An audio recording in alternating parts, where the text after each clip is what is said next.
নমস্কার, আপনারা দেখছেন জেলার ১ নম্বর online TV channel Birbhum RC TV. আপনাদের সঙ্গে আমি শুভাশিস। শুরু করছি আজকের সংবাদ। বিস্তারিত সংবাদে যাবার আগে দেখে নেব সংবাদ শিরোনাম। কয়েক ঘন্টা বাড়িতে কেউ না থাকায় চুরি সোনার অলংকার ও রূপোর গয়না।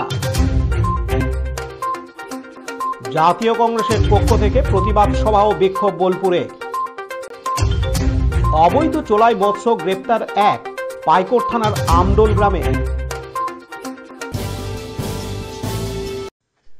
দুবরাজপুর পৌরসভার ৯ নম্বর ওয়ার্ডের জামতলার বাড়িতে কেউ না থাকায় সেই সুযোগে কাজে লাগিয়ে সোনার অলংকার ও রূপোর গয়না ভর্তি ব্যাগ নিয়ে চম্পট দেয় চোরেরা বলে অভিযোগ। ঘটনাস্থলে দুবরাজপুর থানার পুলিশ। জানা গেছে, গতকাল বৃহস্পতিবার ১৯শে ডিসেম্বর বিকেলে আসরের নামাজ পড়ে 4:30 নাগাদ বাড়ির মালিক শেখ মনিরুদ্দিন ও তার স্ত্রী কোহিনুর বিবি গিয়েছিলেন রঞ্জন বাজারে বন্ধুর বাড়ি। তাদের বন্ধু মধুসূদন কবিরাজের স্ত্রীর শরীর খারাপের খবর নিতেই তারা স্বামী স্ত্রী গিয়েছিলেন। এদিন সন্ধ্যা ৬টা নাগাদ বাড়ি ফিরে এসে শেখ মনিরুদ্দিন দেখেন বাড়িতে সব ঠিকঠাক থাকলেও তার আলমারি খোলা অবস্থায় রয়েছে এবং ছড়িয়ে ছিটিয়ে রয়েছে বিভিন্ন জিনিসপত্র। এরপর তিনি দেখেন আলমারিতে থাকা সোনা ও রূপোর অলংকার ভর্তি ব্যাগ নিয়ে চম্পট দিয়েছে দুষ্কৃতীরা বলে অভিযোগ। প্রায় 3.25 ভরি স্বর্ণালংকার ও প্রায় 1 কেজি রূপো ছিল বলে জানায় গৃহকর্তা ও তার স্ত্রী।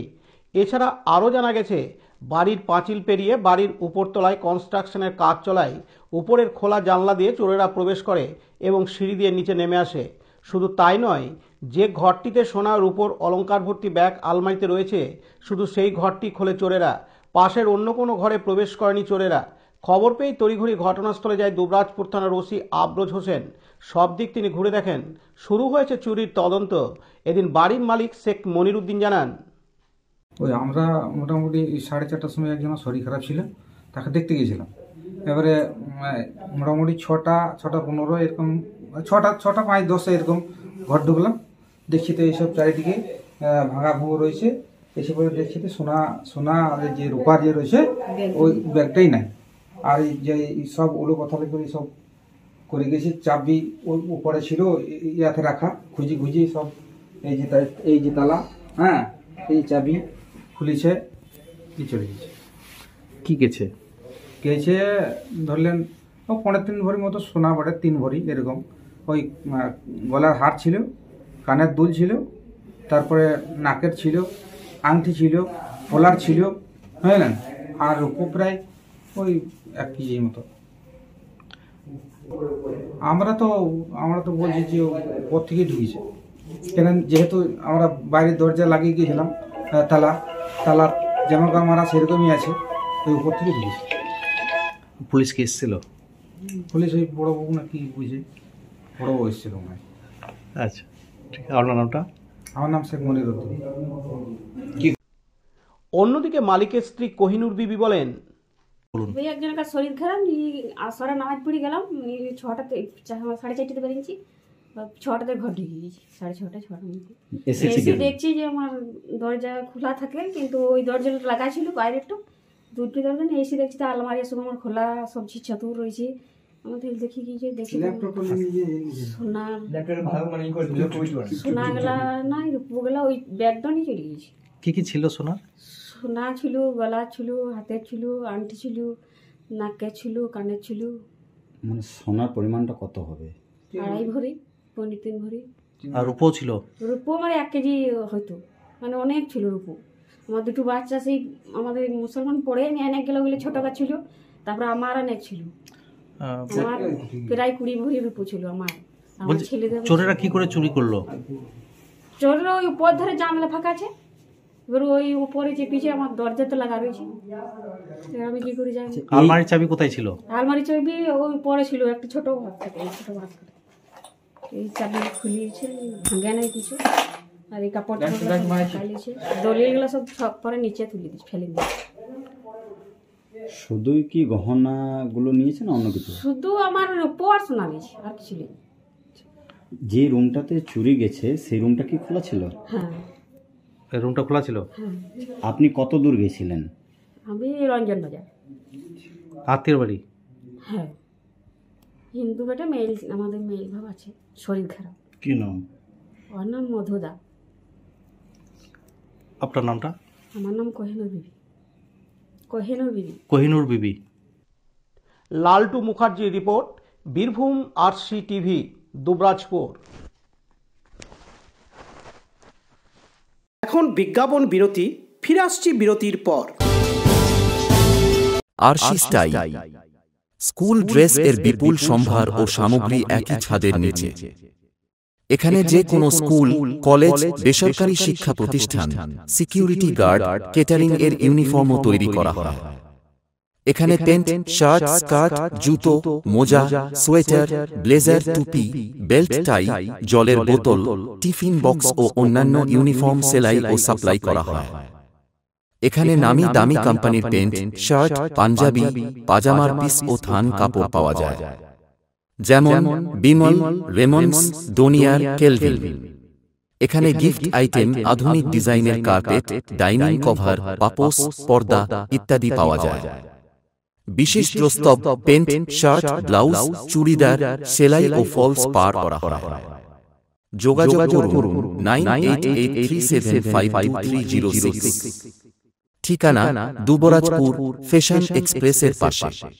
ফিরে এলাম বিরতির পর। বীরভূম জেলার বোলপুর শহরে গান্ধী মূর্তির পাদদেশে জাতীয় কংগ্রেসের পক্ষ থেকে বিক্ষোভ দেখানো হয় আজ শুক্রবার 20শে ডিসেম্বর। কারণ ভারতবর্ষের সংবিধান রচয়িতা ডক্টর বি.আর. আম্বেদকরকে বেফাস মন্তব্য ঘিরে তোলপাড় হয়ে ওঠে সমগ্র দেশ। এই বেফাস মন্তব্যটি করেন বিজেপির সাংসদ অমিত শাহ সংসদে। তাই নিয়ে দফায় দফায় মুলতবি হয় সংসদ ভবন। বিরোধী সাংসদেরা ক্ষোভে ফেটে পড়েন। এছাড়াও রাহুল গান্ধীকে অপমান করার প্রতিবাদে শুক্রবার 20শে ডিসেম্বর বোলপুর শহরে গান্ধী মূর্তির পাদদেশে বোলপুর শহর ও ব্লক কংগ্রেসের পক্ষ থেকে বিক্ষোভ ও প্রতিবাদ সভার আয়োজন করা হয়। এই প্রতিবাদ সভায় ও বিক্ষোভে অংশগ্রহণ করেন বোলপুর শহর ও ব্লক কংগ্রেসের নেতৃত্ব সহ কর্মীবৃন্দরা।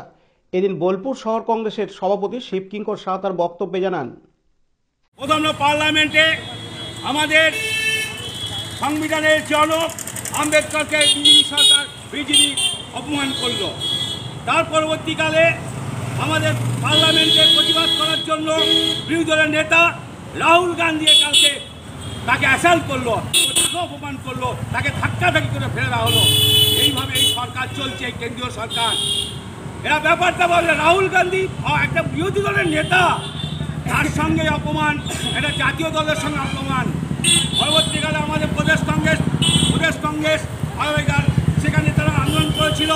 এই প্রতিবাদে বিজেপি গভর্নমেন্ট বা বিজেপি দলটা আমাদের বিধান ভবনে আমাদের সদর দপ্তরে গিয়ে ভাঙচুর চালায়। আমরা সেটাও দেখবেন। তার এই জন্য আমাদের প্রতিবাদ। আজকে বিজেপি যদি এইভাবে আমাদের প্রতি অ্যাসাল্ট করে, আমরাও কিছু ছেড়ে দেবো না। আগামী দিনে আমরাও প্রস্তুত। ওরা যদি আমাদের অফিস ভাঙচুর করতে পারে, ওদের অফিস আমরা ভাঙচুর করতে হবে। আমার মনে হয় এর জন্য প্রত্যক্ষ মদত আছে রাজ্য সরকারের। আজকে রাজ্য সরকারের পুলিশ কোথায় ছিল?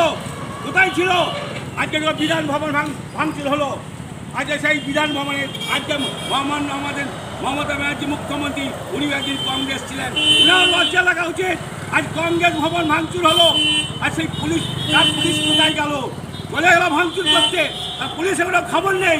ওনাদের সিআইডি কোনো খবর দিল না, ভাঙচুর হয়ে গেল আমাদের সদর দপ্তর। তাই আমরা এর প্রতিবাদ জানাচ্ছি, আগামী দিন জানাবো। মুখ্যমন্ত্রীকে আমরা বলছি, মুখ্যমন্ত্রী আপনি ব্যাপারটা দেখুন, তাহলে সারা পশ্চিমবঙ্গে কিন্তু আমরা বিরাট আন্দোলন করব। বন্দে মাতরম।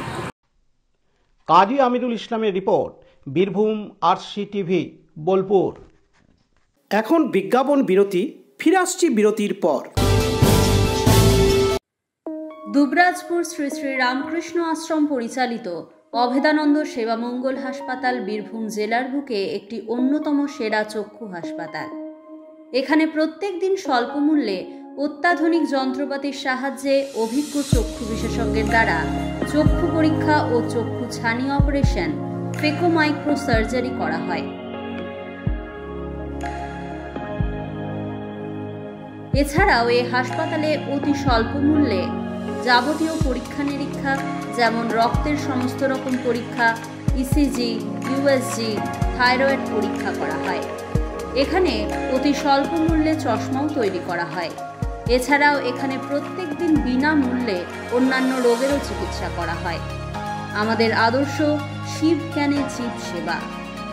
যোগাযোগের নম্বর 93825710 অথবা 9564554959 অথবা 7407405155।